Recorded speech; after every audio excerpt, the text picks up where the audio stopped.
Hello everyone, welcome back to my channel Poppy's cooking and blog. আশা করি আপনারা সবাই ভালো আছেন, সুস্থ আছেন। আজ মঙ্গলবার, মার্চের 4 তারিখ, সকাল 8:30টার মতো বাজে। এদিকে আমরা সবাই রেডি হয়ে গিয়েছি, এখন গঙ্গা স্নান করতে যাব। এখন আমরা আছি প্রয়াগরাজের ভারত সেবাশ্রম আশ্রমে। এখান থেকে গাড়ি করে আমরা যাব ত্রিবেণী সঙ্গম। এখন সবাই মিলে কিন্তু আমরা ত্রিবেণী সঙ্গমের জন্য রওনা দিয়ে দিয়েছি। ওই রাস্তার সামনে যে দূরে ওই ফোর্টটা দেখতে পাচ্ছেন, সেটি হচ্ছে এলাহাবাদ ফোর্ট। আর এই ফোর্টটিকে মোগল সম্রাট আকবর বানিয়েছিলেন। প্রয়াগরাজ যারা ঘুরতে আসেন, অনেকেই কিন্তু এই এলাহাবাদ ফোর্টও ঘুরতে যেয়ে থাকেন। তবে আমরা এখানে যাইনি, আমাদের কাছে যেহেতু সময় কম ছিল, সেই জন্য আমরা শুধু গঙ্গা স্নান করেই ওখান থেকে চলে এসেছি। এই সেই জায়গা যেখানে কিছুদিন আগে কুম্ভ মেলার জন্য কিন্তু প্রচণ্ড ভিড় ছিল। এখন কুম্ভ মেলা যদিও শেষ হয়ে গেছে, তবুও কিন্তু অনেক মানুষ আসছে এখানে ত্রিবেণীতে স্নান করার জন্য। গঙ্গার পাড়ে আমরা চলে এসেছি। আর ওই দেখুন দূরে কিন্তু অনেক সারি সারি করে অনেক বোট রাখা আছে। আমরা যেহেতু ভারত সেবাশ্রম সংঘ থেকে এসেছি, তো ওরাই কিন্তু আমাদের জন্য এখানে একদম বোট সবকিছু ব্যবস্থা করে রেখেছিল। আমাদের জনপ্রতি এখানে 200 টাকা করে নিয়েছে। তবে আপনারা যদি এমনি সময় আসেন, তবে এখানে কিন্তু জনপ্রতি এই বোটের ভাড়া কিন্তু অনেকটা কমে যায়।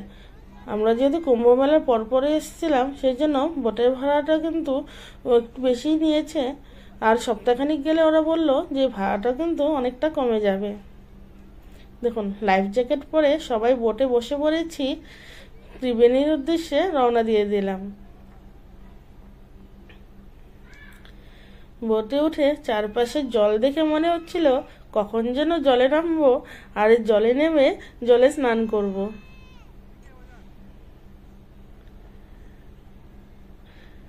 গঙ্গার জল এত সুন্দর দেখতে যে নিজের চোখে না দেখলে এ সৌন্দর্য বোঝা মুশকিল। দেখুন, আমাদের বোটে কিন্তু যারা যারা এখানে এসছে, সবাই কিন্তু যার যার মতো এই নদীর সৌন্দর্য উপভোগ করছে।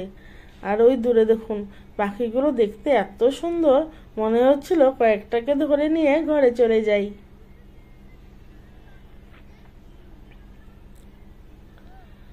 দেখুন, নৌকা করে আস্তে আস্তে কিন্তু আমরা ত্রিবেণীর একদম সামনে চলে এসেছি। এই সেই ত্রিবেণী সঙ্গম, যেখানে গঙ্গা, যমুনা, সরস্বতী একত্রিত হয়েছে। যদিও সরস্বতীকে এখানে দেখা যায় না, গঙ্গার যমুনাকেই দেখা যায়, তবুও কিন্তু এখানে মানা হয় যে গঙ্গা যমুনা তিনজনের একত্রিত হওয়াতে এটাকে বলা হয় ত্রিবেণী সঙ্গম।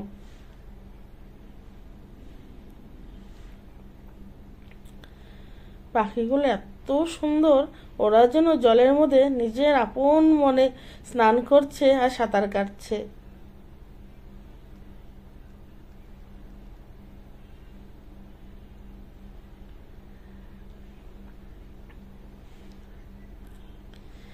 আর নদীর এই সুন্দর দৃশ্য দেখতে দেখতে আমরাও অনেকক্ষণ পর চলে আসলাম ত্রিবেণীর একদম কাছে। নেমেই দেখুন, ছেলেকে নিয়ে ওর বাবা জলে নেমে পড়েছে। ছেলে তো প্রথমে একটু ভয় পাচ্ছিল, তো তারপরে দেখতে পাবেন ও জলে নেমে কি কি করে।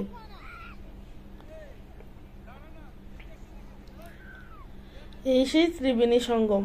আর এই ত্রিবেণী সঙ্গমেই কিন্তু হয়েছিল মহাকুম্ভ মেলা।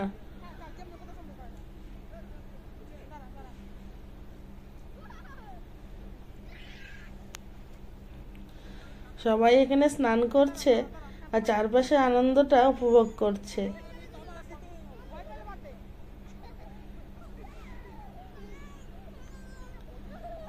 ওর বাবা এখন বড় ছেলেকে নামিয়ে দিল। বড়জনও প্রথম একটু ভয় পাচ্ছিল, কিন্তু আস্তে আস্তে সবারই ভয়টা একটু কেটে যায়।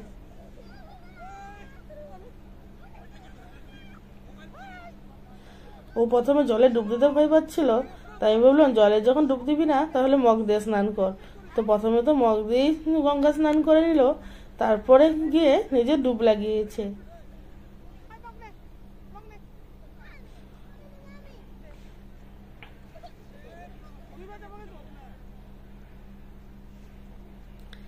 আর এদিকে আমি ছোট জনকে সামলাতে ব্যস্ত।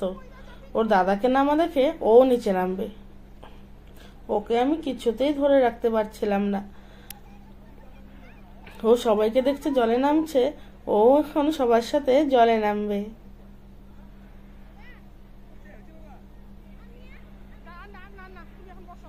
দেখুন সবাই কি সুন্দর করে গঙ্গা স্নান করছে, আর সবাই গঙ্গা স্নান করে সবাই যার যার মতো কিন্তু খুব সুন্দরভাবে ফটোশুটও করে নিচ্ছে।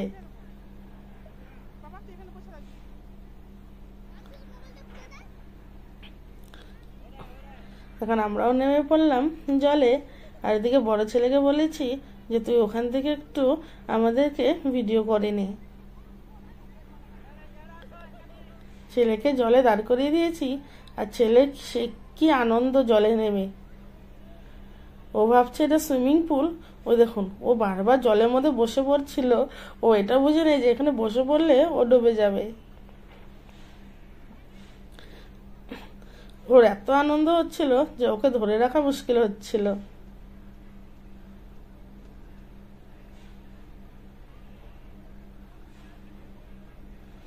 আর গঙ্গা স্নান করে এতটা আনন্দ হচ্ছিল, জল এত ঠান্ডা এত সুন্দর যে জলের থেকে কিন্তু উঠে আসতে একদমই ইচ্ছে করছিল না।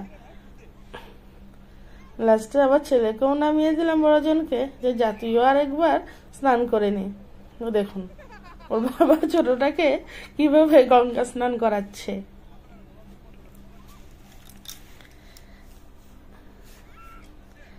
চারপাশে দেখুন কত বোটে করে কত লোক এসছে এই গঙ্গা স্নান করার জন্য। গঙ্গা স্নান শেষ, এখন আবারও আমরা চলে যাচ্ছি ভারত সেবাশ্রমে। আর এই মন করা পাখিগুলোর সৌন্দর্য যেন যতই দেখি ততই যেন মুগ্ধ হয়ে যাই।